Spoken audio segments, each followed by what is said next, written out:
Get ready. Get set. Because it's time to go with the It's 420 Somewhere podcast. With your host with the most, the man voted most likely to smoke out with a Yeti,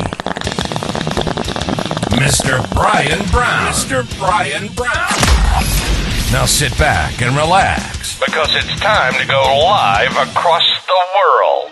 Because it's 420 Somewhere.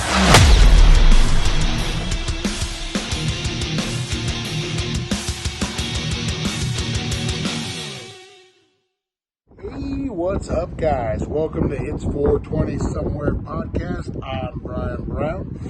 And what this is the wildest, the wackiest, the craziest 420 countdown show of all time. You have stumbled into a great one today, guys. It is Movie Monday. We're doing things a little different. I'm out on the road. We are going to do an interview today, guys. We are interviewing an actress, the actress and the daughter of a dad who took very great pride in this movie. It's considered one of the worst movies of all time, guys.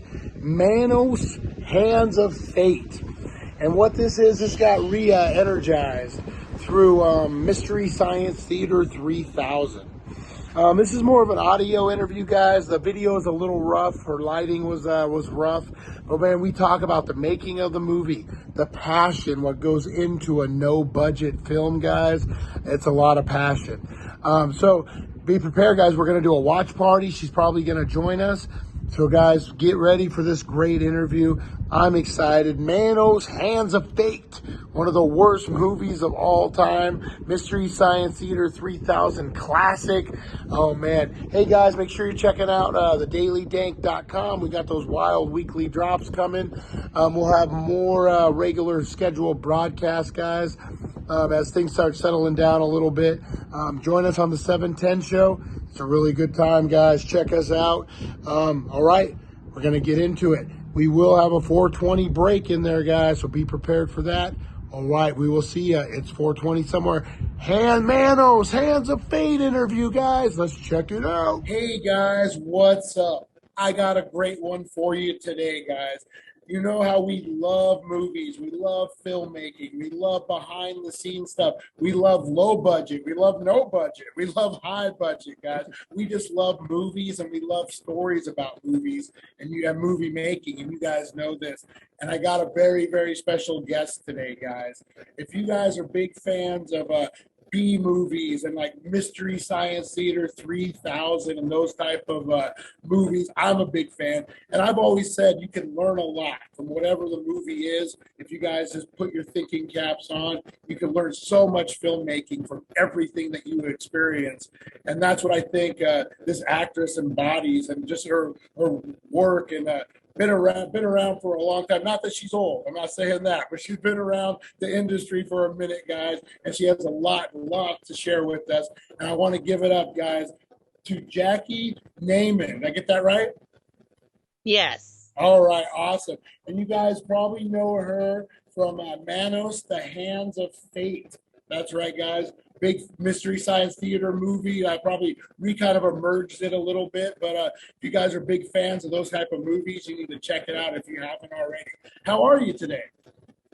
I'm doing great. I normally do interviews and I teach online painting classes from my studio, but today I just have so much going on, so I decided to do this from my backyard under the maple trees. So you said it looks kind of spooky. So yeah, that's the sun, the light coming through the trees, but I'm doing well. Nice. Yeah, beautiful yard. And the weather is perfect for it out there too. It's finally cooling down a little bit. Yeah, I'm in Western Oregon, and today is just one of those beautiful, perfect days. You never know. I mean, it could be 100, or it could be raining and cold. Well, like they say in Oregon, the thing in Oregon is if you don't like the weather, just wait 30 minutes. Yeah, I know Oregon is one of those fickle weather states where like it could be snowing and then all of a sudden it's sunshine, it could be raining and then sun comes out. Yeah. Or all at the same time. I mean, Yeah, exactly. Depending on what side of town you're on, right? Yes.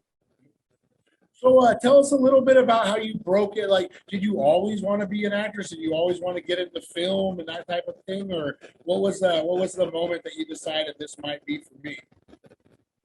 Well, I was in the film with my dad, Manos Fate, in 1966. I was just 6 years old. And but my dad was a community theater actor, and it's funny that Manos is known as one of the worst films ever made for a number of reasons. But that very same year in 1966, my dad won Best Actor of the Year award in community theater for playing the lead role in Henry the Fourth. And he always did the lead roles, and he won 4 Best Actor of the Year awards over the years. And he was an amazing artist. And so I adored him. And that film was just the beginning of it for me, but I would have gone that direction anyway. So I was always involved in theater in school and art. My dad worked in all mediums. He did sculpture with clay and his welding torch, metal, painting, anything. He'd jewelry. We'd go out in the desert and he'd scavenge. We'd go into these abandoned silver mines and get turquoise, and then he'd polish it and make jewelry. And I still have some of his jewelry, but I followed that path, and I've been self-employed since my late 20s. I've been self-employed my whole life. I started with hand-painted silk, custom clothing, but I was young and I didn't have an in with the fashion industry. And the work was beautiful, but I didn't know how to market it. So then I had a business doing hand-painted T-shirts. And I lived in Northern California in a small town with 50 wineries. And I worked in hospitality, and I knew everybody. So I started doing hand-painted T-shirts and putting the winery name on it. And it was a really good business. Nice. And then some lady said, "Oh, I love your work. Do you paint walls?" And I'm like, "Well, that's a good idea." And you have to know this is all pre-internet. So I couldn't just like, "Oh, what do I do on walls?" Well, it's really word of mouth and just experience at this point, right? Like you just kind of being a real artist. You're learning on your own. Yeah. But it's like being ADHD. I'm doing 7 projects at the same time, and it's a miracle when I actually get some. I can't believe how much I've actually accomplished, but it's because I connect with the right people. So this lady wanted me to do some painting on her walls, and I bought a book, and I bought some paint and some poster board, and I just started figuring it out. So I ended up with a 30-year career doing high-end faux finishes, murals, wall plaster, Venetian plaster, marbling. That's my favorite. Done several home theaters where I've done marbled columns that people couldn't tell. I mean, like one client, for instance, I did the marbled columns for her home theater, and then I was just finishing up, and a friend of hers came over, and the client says, "Look what Jackie did." And I had to explain to her because she said she was trying to imagine how I'm 5'2". She's trying to imagine how I moved those marble columns into place. And all it was painted bender boards. So yeah, I had a 30-year career doing that. And On jobs like, let me ask you real quick, on jobs like that, like I'm assuming that like the client wants specific looks and specific things. Do you still feel as an artist that like that expression still comes out when you're kind of commissioned, or do you feel Oh, a little?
Or handcuffed, or do you? no, absolutely. I mean, like I've just started to understand this more recently is like artists have some innate things that are their just is in their nature. I mean, all people, you follow things in your nature and hopefully you find your path and your passion through that. I mean, that's the main thing is being just finding that direction. And I've been fortunate enough in my life to through support and just mostly sheer stubbornness to just follow my path. Doesn't always work out, but when it does, it's pretty awesome. And so my innate thing is I know color. Nobody trained me. I didn't go to school for it. Just like some people people who sing, musicians have a ear for music and tone and can melody or a voice. I'm that way with color. I can look at something and I just know what's going to work. And so I make samples for them. They, I mean, I meet with a client and they say, well, this is the room I want to do. And I'm thinking this and this. And then I look at it, I pull out my fan deck or whatever and pick some colors and make a sample. And what I pride myself on in that job is that somehow I bring everything together. The people, the furniture, the animals, their pets. It's like everything goes together. It just works. And one of my best examples is this family I did where she was very Irish and he was very Puerto Rican. And yet the house was gorgeous. I mean, it just worked, Yeah. And then with film, like I said, I was in theater. I was involved I've always loved acting and everything to do with filmmaking, behind the scenes and everything. And because of this crazy film I was in as a child that became famous in 1993 through Mystery Science Theater, I've had the most incredible opportunities to connect with really talented people. There's something about this film that has brought out, that has inspired so many talented projects. You know what I think it is? It's pure. It's like it's someone who wanted to create something from their heart, from their mind. And whether they had the means, the money, the knowledge, they went ahead and did it, which is exactly what filmmaking is. Like, you just do it. Like, remember Kevin Smith has a great line. He told his Oh, sister, I want to be a filmmaker. And she said, well, then be a filmmaker. It's just that easy. You want to be yeah. one? Go be one. And it sounds like what your dad did. Hey, I want to make a movie. I'm gonna go make a movie. But my dad didn't make that movie. That was Oh, Hal I'm Warren, sorry. Hal Warren was he was a salesman. I mean, in his life, he sold cars, he sold fertilizer, Oh, you wow. know, he did all kinds of things. He was also at one point a stand-up comedian. But he was very involved in theater, and that's how he knew my dad, was through theater. And he had written this script. He had this idea, and it wasn't that he wanted to make a good movie. He wanted to be the guy that brought filmmaking to West Texas. He wanted to show the beauty and the accessibility and the welcoming, because there's a lot of culture in El Paso, Texas. I mean, on the border, there's music and theater. I mean, it's an incredibly cultural, and it was in the 60s, even more so today. But he wanted to show that and bring, so that was his intention with his film. So he had like $19,000. He rented a camera that was a Filmo 70, 32-second wind up, shot silent, had to be dubbed. I mean, he had everything going against him. The lighting on the set was basically car headlights and usher flashlights from the community theater. You know? Those are so easy to control, that lighting. Those headlights are so easy to make what you want to make happen with them. Oh, those are some of the worst lights in the world. Well, and then, people are laughing at, day for night shots. But you have to realize, too, that all these people had full-time jobs. Nobody got paid. And it was shot in 8 days, nights and weekends. It was like, but they did it. And that's the thing I think that people love so much about it, is that it was pure. It was done with, we're going to get this done. And community actor, theater actors, or any artist, we all know that when you make a commitment, you're not going to want to be the one that lets everybody down. So you just keep doing it. You just like, we're going to get through this. And that's what they did. And I'm assuming, because I've worked on sets like that, I've directed movies where, it's all volunteer. It's the most fun I've had in my life a lot of times. Right? Like, even though it is kind of struggle, it's a lot of fun. Because it's almost like, and I've never said this in an interview, but it just occurred to me. It's like people that go on some expedition, Exactly. and it's like nobody can give up, because you either all survive or you're all dead. I mean, you be in a foxhole with your buddies, that's what it's like. Exactly.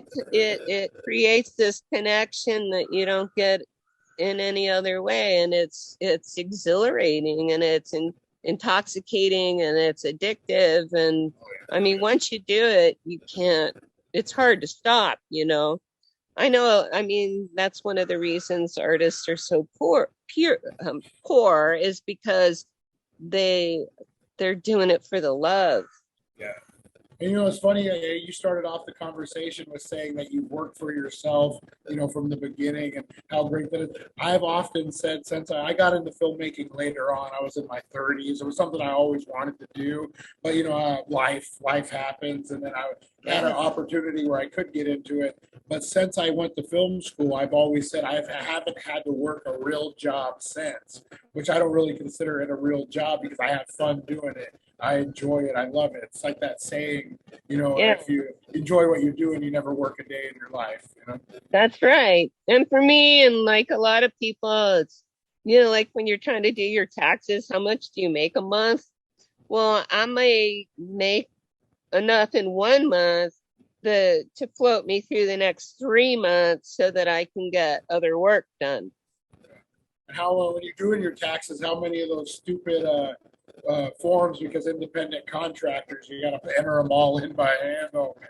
It's impossible. I don't know. I mean, Yeah, it's really a we're challenge. artists. We're not tax return people. Come on. Well, and here's the funny thing. My mother was a teacher. She was a math teacher. Oh really? Oh wow. Oh God. And so anyway, one of my favorite sayings is I'm an artist, you do the math. That's true. That's why I went to film school because they don't have any math classes. There you go. Oh, I hated it. Summer vacations, she'd have me doing math. I mean, I'd have to do homework when we went on a trip to Mexico once when I was like 11 and I had to do homework. That's It not going sounds to like endear me to math, I'll tell you that.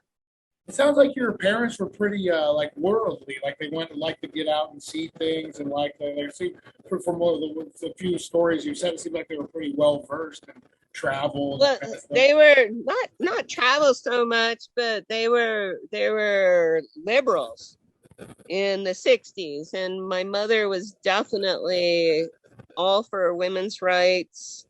And we lived from our front porch, we could see the Rio Grande River and Juarez, Mexico right across. And we go over there regularly, at least, well, once a week or so. Yeah, like at least once a week for dinner. And as in high school, as a sophomore, I ditched school a couple times and I walked over the bridge into Juarez, Mexico. In those days, you didn't have to show a passport. You had to proclaim American citizen. But if you walked over, and it was free, but if you walked, it was 3 pennies.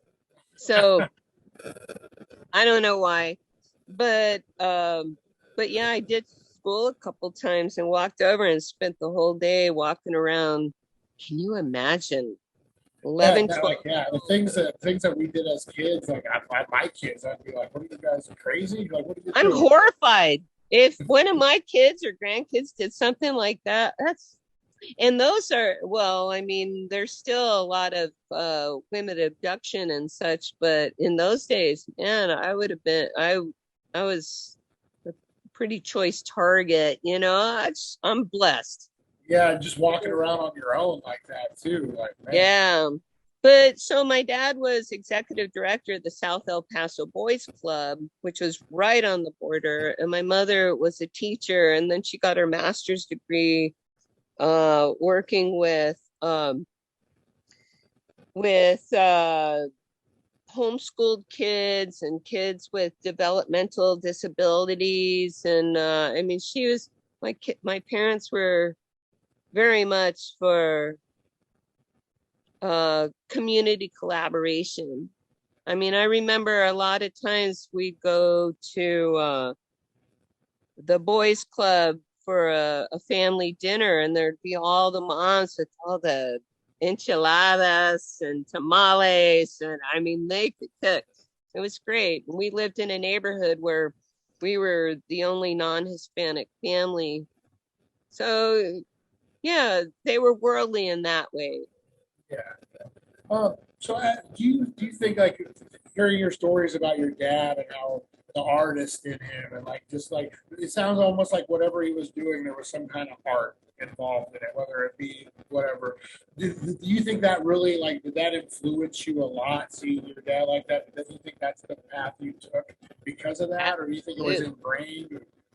Oh, absolutely. I mean, as a kid, that was one of the ways we spent time together was on the weekends he'd go out in the desert and there'd be old abandoned shacks or abandoned silver mines, and I'd go with him in his old truck that he wrote on the side, Tobacco Rhoda was her name, and we'd take that old truck out in the desert, and he dismantled those shacks for the wood, the seasoned Yeah. old weathered wood, and he built furniture. He paneled our living room. I mean, he did a lot of things. And then we I remember these mines.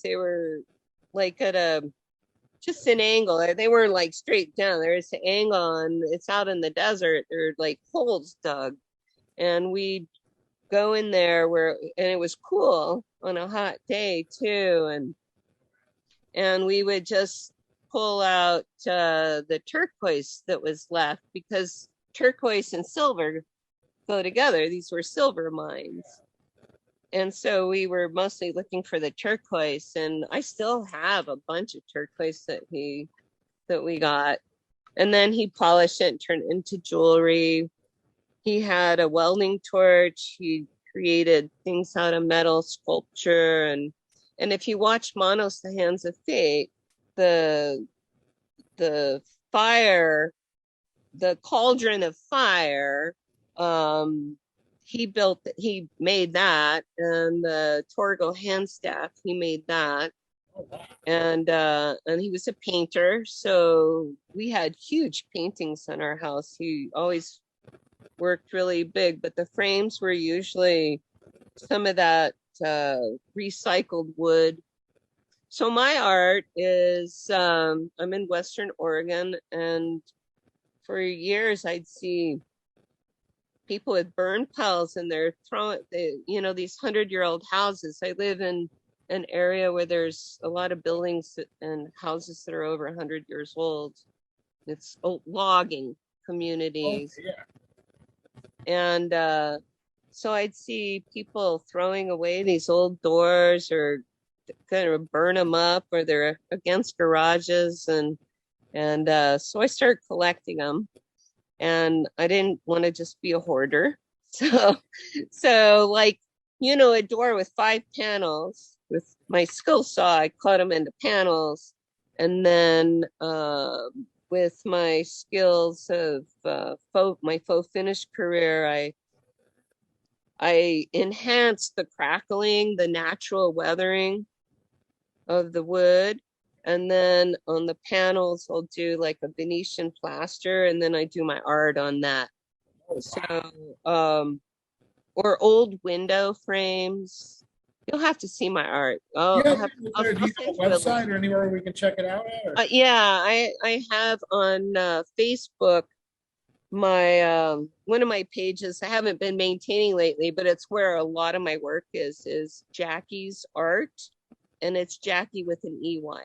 Yeah, I'll make sure I throw a link in the description so everyone can get right over to that. Yeah, sounds amazing. Sounds unique. Like you're like just how you go about it. Like I've never heard of anything like that. I definitely want to check it out. It sounds really cool. Yeah, and anything that there goes my puppy. Did Dad come back? Wait, hold on. Oh. Okay, this is her. I love the fact that you said as parents come and visit here. That's like so cool. Like if the parents come and visit the puppy. Like, oh yeah, every couple days, and so people think she's all the pictures, they go, oh, she's like a Rottweiler. She's actually a Chihuahua mix. Oh, beautiful coloring, man. Isn't she beautiful? She really is. She's really pretty, like her dad's sitting right here. But yeah, her parents live just a couple blocks away, and that's really cool. Yeah, their dad, when the mom got pregnant, I said, I want one, and I put my order in.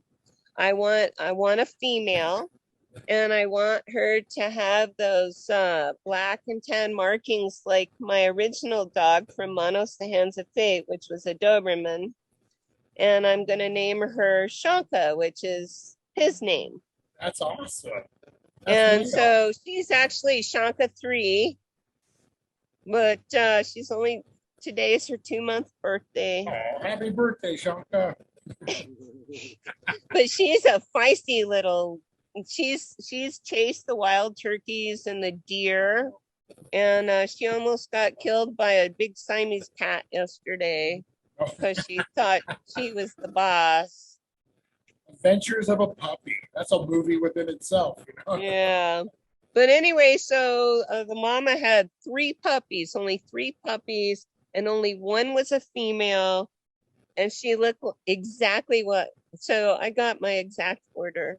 It was meant to be. It was meant to Oh, be. absolutely. You mentioned earlier about like the reemergence of the film through Mystery Science Theater 3000 led to some other things. Could you elaborate a little bit? What other opportunities? Yeah, okay.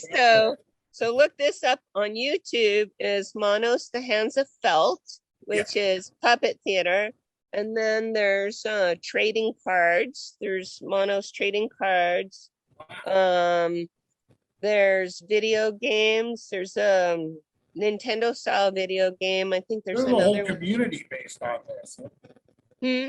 There's a whole big community based on this. It just expands. It's like there's what else? Trading cards, there's coloring books, there's several novels and books. There's the video games. That's what I was there's 4 stage productions have been made. Wow, really?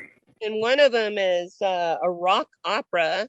There is Manos, the Band of Fate. And now I'm teaching some online painting classes. And I'm going to finish this for tonight. I'm doing an interview after I talk to you to promote these on Dumb-Industries. Look that up, Dumb-Industries. And I'm doing online painting classes, and I'm working on Torgo at the moment. Oh, nice. I haven't even finished him yet, but as soon as I get off of this with you, I'm going to finish it so I can show them tonight. But let's see, what else? Oh, and then I did the sequel, Manos Returns in 2016. And that's the story of Debbie 50 years later. If she had been kept by the polygamous cult at the Valley Lodge, who would she be after 50 years? And watch out, we got a guest star. That's my grandson. How you doing? So that's my grandson. It's gonna be on YouTube. So she would be, not a very pleasant human. Yeah. And I'm not. So I'm the master in Manos Returns. And then that's on Tubi, I believe, for free. And then the Manos Chronicles, check out the trailer on YouTube. Yeah, I'll look and put the link in there. Yeah. And I'll send you, or I'll send you the whole list of all these things. But the Manos Chronicles is like another universe of what happens to Debbie if she escaped the Valley Lodge and was in hiding for most of her life. And now she's come back to get retribution and do good and help people in the world. So it's amazing. All these spin-offs. All these spin-off projects and all this stuff, like how great. I mean, that's got to make you just feel like you did something special, and it's so great. I mean, my dad died a few years ago, but he really enjoyed this, and it gave us a lot of opportunity to hang out together because he's in. So he did. He was around to see how everything kind of evolved. Yeah. Oh, great! That's awesome. That's really awesome. Good for him. Yeah, we had a good time with this. That's great. We'll kind of wrap it up, but we always kind of close it out. As an artist to other artists, what would you say? If someone's thinking about maybe this isn't for them, or maybe it's getting frustrating, what would be some words of encouragement you would have to any other artists out there? It does get frustrating, and I would say over the years that when I look back, I just turned 63 in July. I would have never guessed that. Which is amazing. I mean, I saw some of the topics you cover, and it's like we grow organic cannabis and. Oh, nice. And we could talk about pretty much every subject. Hey, I would love to have you back on if you want to talk about that. Yeah, another time. Oh, I'd love to. Oh, yeah, man. Definitely. There's some good stuff drying right now. I'll be headed up that way. But yeah, I would say that there's the highs and lows, and there's times I beat myself up because I felt like because I was doing things that people said I shouldn't be doing. And so I'll wrap it up with saying my quote right now, and I love quotes, is it's none of my business what you think of me. Yep, that's exactly. I had to learn that a couple of years ago. It became one of my favorite sayings as well. Yeah.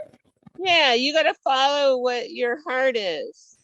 Oh, I love this kid. Stay true to yourself, and that's all that matters, right? That's right, because it's not always going to be successful. You're going to fall flat on your face plenty of times, but then I don't know, after all these years, what I'm doing right now, building this co-op and collaborative effort is the biggest dream of my life. You know, how great is that? I didn't set myself up in any way with a pension but I'm so blessed, and I'm not going to stop doing what I'm doing. So I always say one of my favorite sayings is the universe always provides what you need, maybe not what you want, but what you need. Exactly. Yeah. Oh man, I hate those hard lessons. And I'll tell you, yesterday was the anniversary, 1 year anniversary when I had grand mal seizures out of the blue, and scary stuff, real scary. I was driving my car. I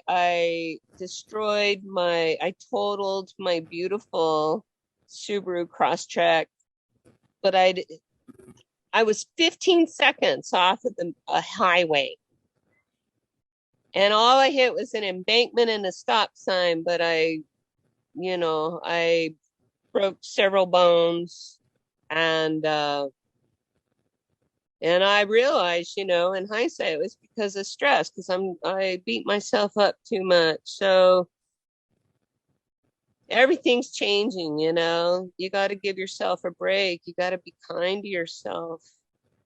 How great was it when you were able to cut those cords, though, and you didn't really, as an artist, I don't know if we ever stop caring what people really think, but at a certain point, you just kind of are able to brush it off a little better than you had before. How great is that, though, when you actually? Yeah, you got to find that balance where you're not cutting yourself off from your instinct and your sensitivity. How do you?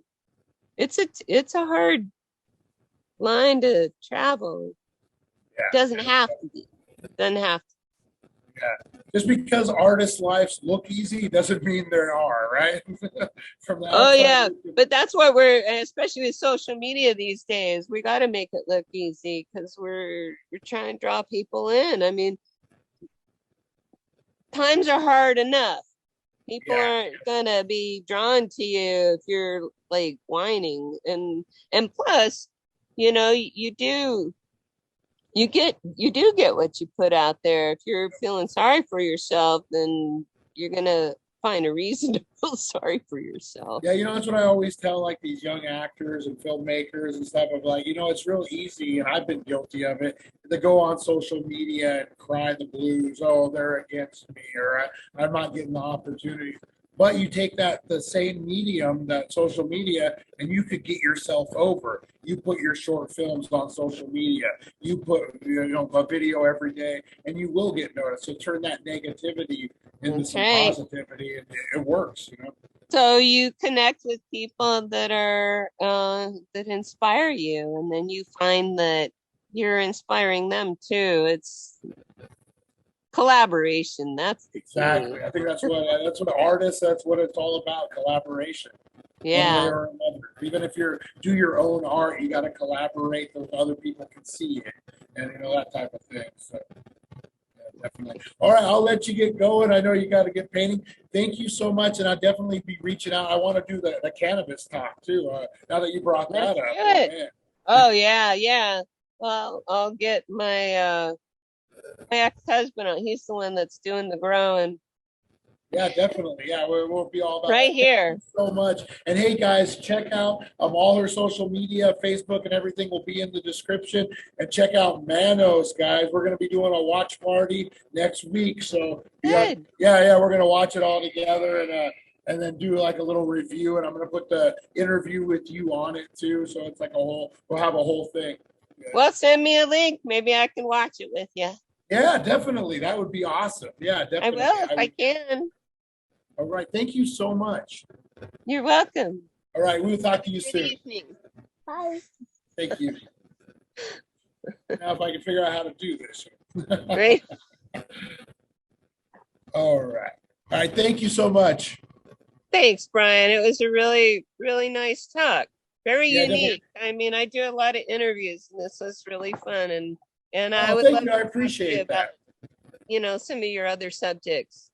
Yeah, definitely. All right. I'll be in Well, contact. I'll get a little video and photos of what's going on in the garden right now. Yeah, anytime you want to share that, my viewers love that stuff. Like they'll eat that up. Like really, yeah, anything, even just pictures, a daily video. If you want to do the garden, a time lapse of something growing, I'll tag you guys in it. Yeah, they eat that stuff up. Okay, that sounds good. All right, thank you so much. All right, good night. Bye. Thank you for joining us on the It's 420 Somewhere podcast. Broadcasting worldwide and brought to you by thedailydank.com. Check out our merchandise and amazing content. And follow us on all our social media. Now, you don't have to go home, but you can't stay here.